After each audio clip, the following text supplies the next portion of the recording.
ang nag-deliver papunta sa bahay nila Pangulong Bongbong Marcos at Speaker Martin Romualdez mag-insert o magpasok ng 100 billion worth of projects sa BICAM.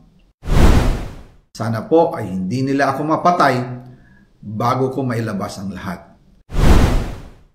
Ginawa ko lang ang utos sa akin, pero ngayon, handa na akong harapin ang lahat.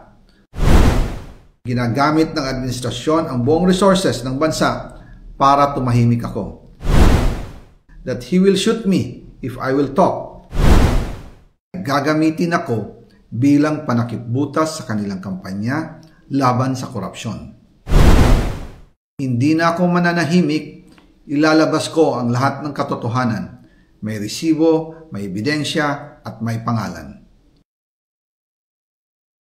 Kaya ngayon ay hinahamon ko si Ombudsman Remulla kung seryoso talaga siya sa mga sinasabi niya sa kanyang press release na idadamay niya pati si Martin Romualdez kung magbibigay ako ng ebidensya.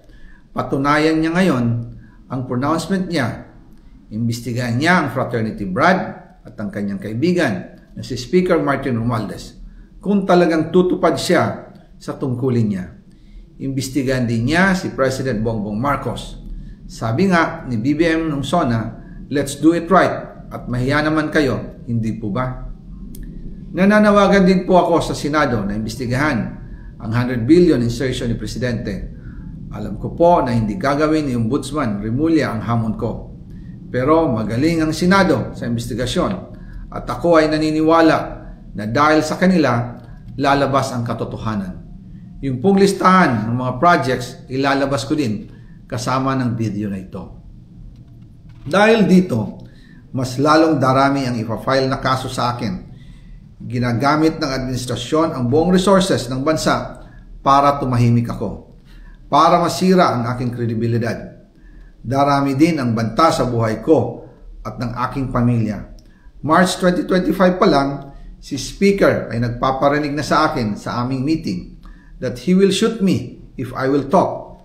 At pagkatapos niyang sabihin sa akin in a phone call na don't come home, we will take care of you, tumawag ulit si Speaker Martin at sinabihan niya ako na pag umuwi ako will be dangerous. Kasi they might hire someone to do a rub out on me or hire the police to kill me while in jail. Una pa lang ito sa magusto kong ibunyag.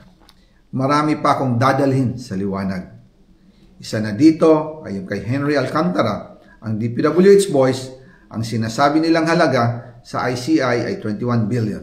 Hindi po totoo yan. Ang totoong numero ay 56 billion pesos at yung pong halaga na yan ay kay Pangulong Bongbong Marcos at Martin Romualdez na punta lahat. Ilalabas ko po ang buong detalye sa darating na mga araw. Kaunting pasensya pa po.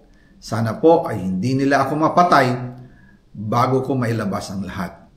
Sa inyong lahat sa Pilipinas, lalong-lalo na sa aking pamilya, taos-puso akong humihingi ng paumanhin. Ginawa ko lang ang utos sa akin, pero ngayon, handa na akong harapin ang lahat. Uulitin ko po, yung pong pera, wala pong napunta sa akin. Dumaan lang po ang pera sa akin para i-deliver kay Speaker Martin Romualdez at Pangulong Marcos. Salamat sa inyong pag-unawa.